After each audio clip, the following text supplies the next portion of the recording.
ಮೇಷರಾಶಿ. ಯುಗಾದಿಯ ನಂತರ ಆ ಮಹಿಳೆ ಯಾರು?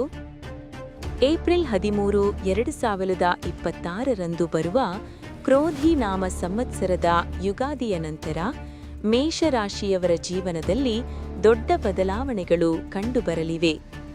ಗುರು ಗ್ರಹವು ನಿಮ್ಮ ರಾಶಿಯಿಂದ 2ನೇ ಮನೆಗೆ ಅಂದರೆ ಧನಭಾವ ಮತ್ತು ರಾಹು ಗ್ರಹವು 12ನೇ ಮನೆಗೆ ಅಂದರೆ ವ್ಯಯಭಾವಕ್ಕೆ ಸಂಚರಿಸುವುದರಿಂದ ನಿಮ್ಮ ಆರ್ಥಿಕ ಮತ್ತು ಕುಟುಂಬದ ಸ್ಥಿತಿಯಲ್ಲಿ ಏರುಪೇರುಗಳಾಗಲಿವೆ. ಆ ಮಹಿಳೆ ಯಾರು? ಅವಳೊಂದಿಗಿನ ಸಂಬಂಧ ತಿಳಿಯುರಿ. ಜ್ಯೋತಿಷ್ಯ ಶಾಸ್ತ್ರದ ಪ್ರಕಾರ ಇಲ್ಲಿ ಮಹಿಳೆ ಎಂದರೆ ಕೇವಲ ವ್ಯಕ್ತಿಯಲ್ಲ, ಬದಲಿಗೆ ಶುಕ್ರ ಗ್ರಹದ ಸಂಕೇತ.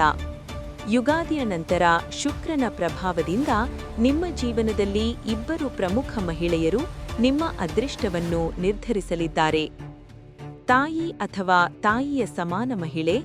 ಇವರ ಆಶೀರ್ವಾದ ಮತ್ತು ಸಲಹೆ ನಿಮಗೆ ಹಣಕಾಸಿನ ಸಂಕಷ್ಟದಿಂದ ಪಾರಾಗಲು ಸಹಾಯ ಮಾಡುತ್ತದೆ.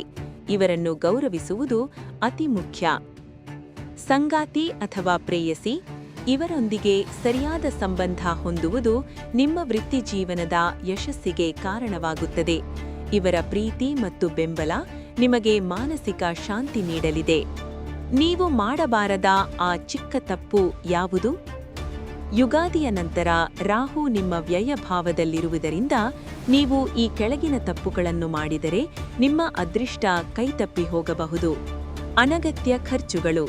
ಅತಿಯಾದ ಆಸೆ ಮತ್ತು ಮೋಜು ಮಸ್ತಿಗೆ ಹಣ ವ್ಯಯಿಸುವುದು ನಿಮ್ಮನ್ನು ಸಾಲದ ಸುಳಿಯಲ್ಲಿ ಸಿಲುಕಿಸಬಹುದು. ಕೋಪದ ಮೇಲೆ ನಿಯಂತ್ರಣವಿರಲಿ. ಕುಟುಂಬದವರೊಂದಿಗೆ ಅನಗತ್ಯ ಜಗಳಗಳು ಮನಸ್ಸಿನ ಶಾಂತಿ ಕೆಡಿಸಬಹುದು. ಮಹಿಳೆಯರನ್ನು ಗೌರವಿಸಿ. ಯಾವುದೇ ಮಹಿಳೆಗೆ ಅಪಮಾನ ಮಾಡುವುದು ನಿಮ್ಮ ಜಾತಕದಲ್ಲಿರುವ ಶುಕ್ರ ಗ್ರಹವನ್ನು ದೂಷಿತಗೊಳಿಸಿ ನಿಮ್ಮ ಅದೃಷ್ಟವನ್ನು ಬಡತನಕ್ಕೆ ತಳ್ಳಬಹುದು. ಮೇಷರಾಶಿ. ಯುಗಾದಿಯ ನಂತರ ಆ ಮಹಿಳೆ ಯಾರು? ಏಪ್ರಿಲ್ 13, 2026ರಂದು ಬರುವ ಕ್ರೋಧಿ ನಾಮ ಸಂವತ್ಸರದ ಯುಗಾದಿಯ ನಂತರ ಮೇಷರಾಶಿಯವರ ಜೀವನದಲ್ಲಿ ದೊಡ್ಡ ಬದಲಾವಣೆಗಳು ಕಂಡುಬರಲಿವೆ.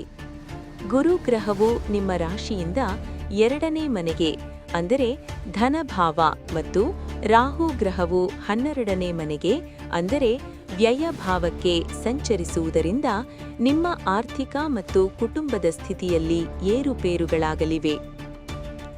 ಆ ಮಹಿಳೆ ಯಾರು? ಅವಳೊಂದಿಗಿನ ಸಂಬಂಧ ತಿಳಿಯುರಿ.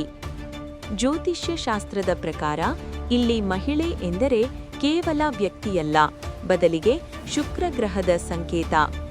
ಯುಗಾದಿಯ ನಂತರ ಶುಕ್ರನ ಪ್ರಭಾವದಿಂದ ನಿಮ್ಮ ಜೀವನದಲ್ಲಿ 2 ಪ್ರಮುಖ ಮಹಿಳೆಯರು ನಿಮ್ಮ ಅದೃಷ್ಟವನ್ನು ನಿರ್ಧರಿಸಲಿದ್ದಾರೆ. ತಾಯಿ ಅಥವಾ ತಾಯಿಯ ಸಮಾನ ಮಹಿಳೆ. ಇವರ ಆಶೀರ್ವಾದ ಮತ್ತು ಸಲಹೆ ನಿಮಗೆ ಹಣಕಾಸಿನ ಸಂಕಷ್ಟದಿಂದ ಪಾರಾಗಲು ಸಹಾಯ ಮಾಡುತ್ತದೆ. ಇವರನ್ನು ಗೌರವಿಸುವುದು ಅತಿ ಮುಖ್ಯ.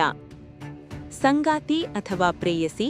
ಇವರೊಂದಿಗೆ ಸರಿಯಾದ ಸಂಬಂಧ ಹೊಂದುವುದು ನಿಮ್ಮ ವೃತ್ತಿಜೀವನದ ಯಶಸ್ಸಿಗೆ ಕಾರಣವಾಗುತ್ತದೆ. ಇವರ ಪ್ರೀತಿ ಮತ್ತು ಬೆಂಬಲ ನಿಮಗೆ ಮಾನಸಿಕ ಶಾಂತಿ ನೀಡಲಿದೆ. ನೀವು ಮಾಡಬಾರದ ಆ ಚಿಕ್ಕ ತಪ್ಪು ಯಾವುದು? ಯುಗಾದಿಯ ನಂತರ ರಾಹು ನಿಮ್ಮ ವ್ಯಯಭಾವದಲ್ಲಿರುವುದರಿಂದ ನೀವು ಈ ಕೆಳಗಿನ ತಪ್ಪುಗಳನ್ನು ಮಾಡಿದರೆ ನಿಮ್ಮ ಅದೃಷ್ಟ ಕೈತಪ್ಪಿ ಹೋಗಬಹುದು. ಅನಗತ್ಯ ಖರ್ಚುಗಳು. ಅತಿಯಾದ ಆಸೆ ಮತ್ತು ಮೋಜು ಮಸ್ತಿಗೆ ಹಣ ವ್ಯಯಿಸುವುದು ನಿಮ್ಮನ್ನು ಸಾಲದ ಸುಳಿಯಲ್ಲಿ ಸಿಲುಕಿಸಬಹುದು. ಕೋಪದ ಮೇಲೆ ನಿಯಂತ್ರಣವಿರಲಿ. ಕುಟುಂಬದವರೊಂದಿಗೆ ಅನಗತ್ಯ ಜಗಳಗಳು ಮನಸ್ಸಿನ ಶಾಂತಿ ಕೆಡಿಸಬಹುದು. ಮಹಿಳೆಯರನ್ನು ಗೌರವಿಸಿ.